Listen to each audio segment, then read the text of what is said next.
হর মহাদেব শম্ভু 2026-এ আপনারা যারা ভাবছেন যে মহাশিবরাত্রি ব্রতের উপবাস করবেন এবং 4 প্রহরে মহাদেবের অভিষেক পূজা করবেন, সেক্ষেত্রে 4 প্রহরের সময়সূচি কি?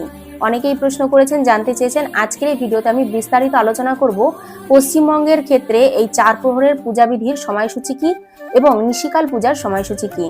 তো পশ্চিমবঙ্গের ক্ষেত্রে এই 4 প্রহরের সময়সূচি বিস্তারিতভাবে জানুন আজকের এই ভিডিওর মাধ্যমে।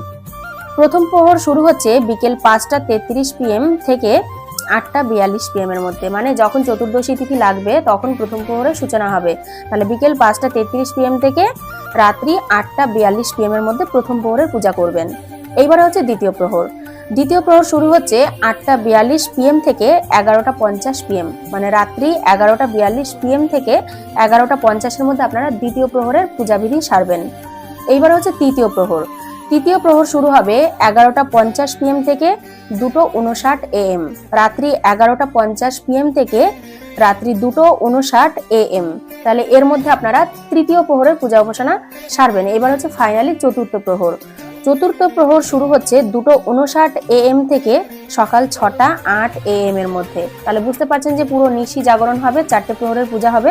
তো ফাইনালি চতুর্থ প্রহরের পূজা শুরু হবে 2:59 AM থেকে সকাল 6:08 এর মধ্যে।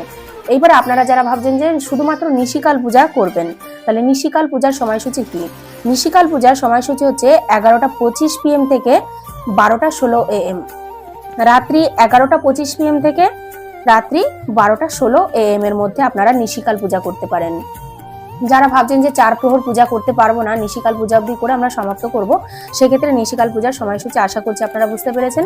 তো আপনারা প্রত্যেকে একটা খাতা নিয়ে বসে নোট করে নেবেন, এক্ষেত্রে পূজার সময়টা বুঝতে সুবিধা হবে এবং মহাদেবকে আপনারা সঠিকভাবে অভিষেক করতে পারবেন এবং পূজা করতে পারবেন। তো এর আগের ভিডিওতে আমি কিন্তু বলে দিয়েছি যে 4 প্রহরে আপনারা কি কি নিবেদন করে মহাদেবকে অভিষেক করবেন এবং কি কি মন্ত্র বলবেন। তো আশা করছি আপনারা না দেখে থাকলে ভিডিওটা দেখে নেবেন। আজকের এই ভিডিওটা এখানে সমাপ্ত করছি। সকলে ভালো থাকবেন। হর হর মহাদেব।